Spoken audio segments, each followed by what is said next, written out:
Welcome to Simplified UPSC by PPP, where we listen, learn, and grow together. Detailed notes in English and Hindi, plus practice questions for prelims and mains, only on our Telegram channel. Link in description. Want early access to all videos of this series? Join our paid Telegram group for just 499 rupees. One-time payment, lifetime access. WhatsApp now to join us. नमस्कार और the deep dive में आपका स्वागत है।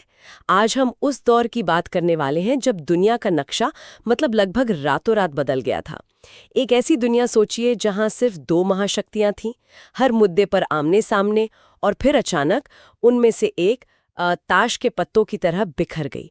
आज हम NCERT की कक्षा 12 की किताब समकालीन विश्व राजनीति के दूसरे अध्याय दो ध्रुवीयता का अंत पर एक गहरी चर्चा करेंगे।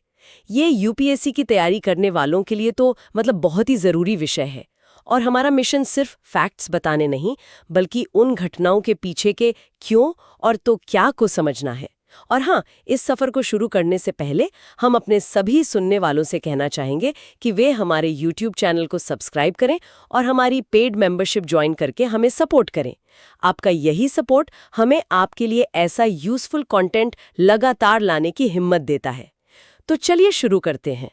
कहानी की शुरुआत होती है एक दीवार के गिरने से। 9 नवंबर 1989 बर्लिन की दीवार, जो 28 सालों से शीत युद्ध का सबसे बड़ा प्रतीक थी, उसे आम लोगों ने गिरा दिया। ये सिर्फ ईंट और कंक्रीट का ढेर नहीं था, ये एक पूरी विचारधारा का किला था जो ढह रहा था। बिल्कुल सही कहा। ये सिर्फ जर्मनी का एकीकरण नहीं था, ये साम्यवादी दुनिया के अंत की कह सकते हैं शुरुआत थी। अच्छा, तो इस घटना के असर को समझने के लिए हमें पहले ये समझना होगा कि ये दूसरी दुनिया या साम्यवादी गुट असल में था क्या। हाँ, तो देखिए 1917 की जो रूसी क्रांति हुई, उसके बाद सोवियत संघ बना। ये एक बहुत बड़ा प्रयोग था, एक ऐसा समाज बनाने का प्रयोग जहां निजी संपत्ति न हो, सब कुछ राज्य का हो। एक समतामूलक समाज का आदर्श था। सुनने में तो काफी आदर्शवादी लगता है। बिल्कुल, लेकिन हकीकत में ये एक दलीय प्रणाली थी जहां कम्युनिस्ट पार्टी का हर चीज पर पूरा नियंत्रण था। लेकिन हमें ये भी मानना होगा कि शुरू में ये सिस्टम काफी शक्तिशाली दिखता था। उनकी संचार प्रणाली बहुत अच्छी थी, उनके पास तेल, लोहा, स्टील जैसे विशाल ऊर्जा संसाधन थे। जी हाँ, एक ऐसा ट्रांसपोर्ट सिस्टम था जो देश के दूर दराज के कोनों को जोड़ता था, और उनका घरेलू उद्योग पिन से लेकर कार तक सब कुछ बनाता था। बेरोजगारी तो लगभग थी ही नहीं। हाँ, ये सोवियत प्रणाली का वो चेहरा है जो बाहर से बहुत मजबूत दिखता था। उन्होंने अपने नागरिकों के लिए एक मिनिमम लाइफस्टाइल तो सुनिश्चित कर दी थी। जैसे स्वास्थ्य, शिक्षा, बच्चों की देखभाल, ये सारी सुविधाएं बहुत सस्ती थीं। लेकिन दिलचस्प बात यह है कि इस पिन से लेके कार तक बनाने के बावजूद उनकी क्वालिटी पश्चिम के मुकाबले बहुत खराब थी। बिल्कुल। एक मजाक भी चलता था कि सोवियत संघ में आप कुछ भी पा सकते हैं, बस आपको लाइन में लगना पड़ेगा, चाहे वो जूते हों या टॉयलेट पेपर। तो सतह के नीचे सब कुछ ठीक नहीं था, अंदर ही अंदर व्यवस्था खोखली हो रही थी। एग्जैक्टली। समय के साथ ये सिस्टम बहुत ज्यादा नौकरशाही और सत्तावादी हो गया। लोकतंत्र या बोलने की आजादी तो थी ही नहीं। लोग अपनी बात कैसे कहते थे फिर? चुटकुलों और कार्टूनों के जरिए। पार्टी के अधिकारियों को आम नागरिकों से कहीं ज्यादा विशेषाधिकार मिले हुए थे, और सबसे बड़ी गलती, उन्होंने अपनी पूरी ताकत हथियारों की होड़ में लगा दी। अच्छा। सैन्य रूप से तो उन्होंने पश्चिम की बराबरी कर ली, लेकिन टेक्नोलॉजी और अपने लोगों की जरूरतों को पूरा करने में बहुत पिछड़ गए। और फिर 1979 में अफगानिस्तान पर हमला। उसने तो अर्थव्यवस्था की कमर ही तोड़ दी होगी। हाँ, वो उस ताबूत में आखिरी कीलों में से एक था। और फिर इस बीमार सिस्टम को ठीक करने के लिए 1985 में मिखाइल गोर्बाचेव आए। उन्होंने सुधारों का वादा किया। जी, गोर्बाचेव ने दो बड़े सुधारों की शुरुआत की, पेरेस्त्रोइका यानी आर्थिक पुनर्रचना, और ग्लासनोस्त खुलापन। उनका इरादा तो नेक था, है ना? वो सिस्टम को बचाना चाहते थे। हाँ, उनका इरादा सिस्टम को बचाना ही था, खत्म करना नहीं। वो पश्चिम के साथ टेक्नोलॉजी का गैप कम करना चाहते थे, इकोनॉमी को पटरी पर लाना चाहते थे। लेकिन यहाँ कहानी में एक बहुत बड़ा ट्विस्ट आता है। गोर्बाचेव ने सिस्टम को बचाने के लिए जो दवा दी, वही एक तरह से जहर बन गई। आपने इसे बहुत अच्छे से कहा है, यही हुआ। उन्होंने थोड़ी सी आजादी की खिड़की खोली, और लोग उस खिड़की को तोड़कर दरवाजा बनाकर बाहर निकल गए। बिल्कुल।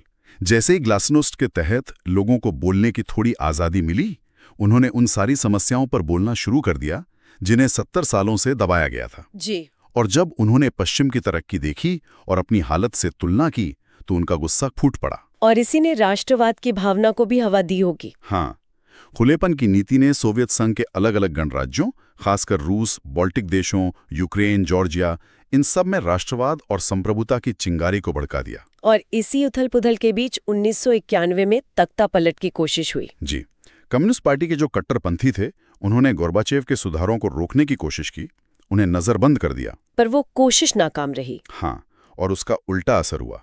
इस तख्तापलट के विरोध में बोरिस येल्सिन एक नेशनल हीरो बनकर उभरे। जनता उनके पीछे आ गई। अच्छा। तख्तापलट तो फेल हो गया, लेकिन इसने गोर्बाचेव को इतना कमजोर कर दिया कि सत्ता उनके हाथ से फिसलकर येल्सिन के हाथ में आ गई। और फिर अंत हो गया। हाँ, दिसंबर 1991 में येल्सिन के नेतृत्व में रूस, यूक्रेन और बेलारूस ने सोवियत संघ को भंग करने की घोषणा कर दी। गोर्बाचेव ने इस्तीफा दिया और दुनिया की दूसरी महाशक्ति इतिहास बन गई। ये सब इतनी तेजी से हुआ कि यकीन करना मुश्किल है। एक महाशक्ति जो आधी दुनिया को कंट्रोल करती थी, वो बस गायब हो गई। हमें इसके कारणों को ठीक से समझना होगा। यूपीएससी मेंस में भी ये सवाल अक्सर आता है। बिल्कुल, और दिलचस्प बात यह है कि सोवियत संघ किसी बाहरी हमले से नहीं, बल्कि अपनी ही अंदरूनी बीमारियों से ढह गया। तो क्या थे वो मुख्य कारण? हम इसे 3 मुख्य कारणों में बांट सकते हैं। पहला और सबसे जरूरी, आंतरिक आर्थिक कमजोरी। अर्थव्यवस्था सालों से ठप पड़ी थी। लोगों के लिए रोजमर्रा की चीजों की भारी कमी थी। और बजट का ज्यादातर पैसा सेना पर खर्च हो रहा था। हाँ, सेना पर और पूर्वी यूरोप में अपने सहयोगी देशों को संभालने में, जबकि अपने ही नागरिक बुनियादी चीजों के लिए तरस रहे थे। तो ये पहला कारण हुआ। दूसरा क्या था? दूसरा कारण था राजनीतिक ठहराव। कम्युनिस्ट पार्टी 70 साल से शासन कर रही थी, लेकिन वो जनता के प्रति जवाबदेह नहीं थी। पार्टी में भ्रष्टाचार था, भाई भतीजावाद था, और वो अपनी गलतियां सुधारने में पूरी तरह नाकाम रही। मतलब सरकार और जनता के बीच का भरोसा खत्म हो गया था पूरी तरह से। और तीसरा कारण राष्ट्रवाद, जिसकी हमने अभी बात की। हाँ, तीसरा और सबसे तात्कालिक कारण बना राष्ट्रवाद और संप्रभुता की इच्छा का उदय। जैसे ही मॉस्को की पकड़ ढीली हुई, हर गणराज्य को अपनी पहचान, अपनी भाषा, अपनी संस्कृति याद आने लगी। अच्छा। और इसी भावना ने सोवियत संघ के ताबूत में आखिरी कील ठोक दी। तो एक महाशक्ति का अंत हो गया। इसके परिणाम क्या हुए? दुनिया कैसी दिख रही थी इसके बाद? इसके 3 बहुत बड़े परिणाम हुए। पहला, शीत युद्ध का अंत हो गया। वो जो पूंजीवाद और साम्यवाद के बीच की वैचारिक लड़ाई थी, वो खत्म हो गई। हथियारों की होड़ थम गई। और दुनिया का पावर बैलेंस भी पूरी तरह बदल गया होगा। हाँ, ये दूसरा परिणाम था, शक्ति संबंधों में बदलाव। दुनिया 2 ध्रुवीय से 1 ध्रुवीय हो गई, जहां अमेरिका अकेली महाशक्ति थी और वर्ल्ड बैंक, IMF जैसी पश्चिमी संस्थाएं अचानक बहुत शक्तिशाली हो गई। क्योंकि अब उन्हें इन नए देशों को सलाह देने का मौका मिल गया था। बिल्कुल। आपने कहा कि दुनिया 1 ध्रुवीय हो गई, लेकिन क्या उसी वक्त चीन एक आर्थिक शक्ति के रूप में नहीं उभर रहा था? क्या एक मल्टीपोलर दुनिया के बीज नहीं बोए जा रहे थे? ये बहुत ही बेहतरीन सवाल है।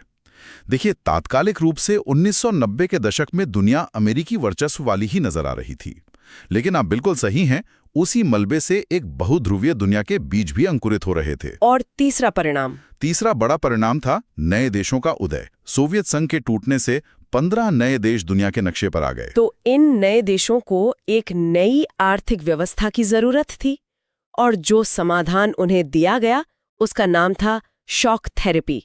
सुनने में ही काफी क्रूर लगता है। ये क्या था? ये IMF और विश्व बैंक का एक बहुत ही दर्दनाक मॉडल था। मकसद था एक झटके में इन देशों को समाजवाद से पूंजीवाद में बदलना। मतलब सब कुछ बहुत तेजी से किया गया। हाँ, राज्य की सारी संपत्ति का निजीकरण, मुक्त व्यापार, विदेशी निवेश को खुली छूट।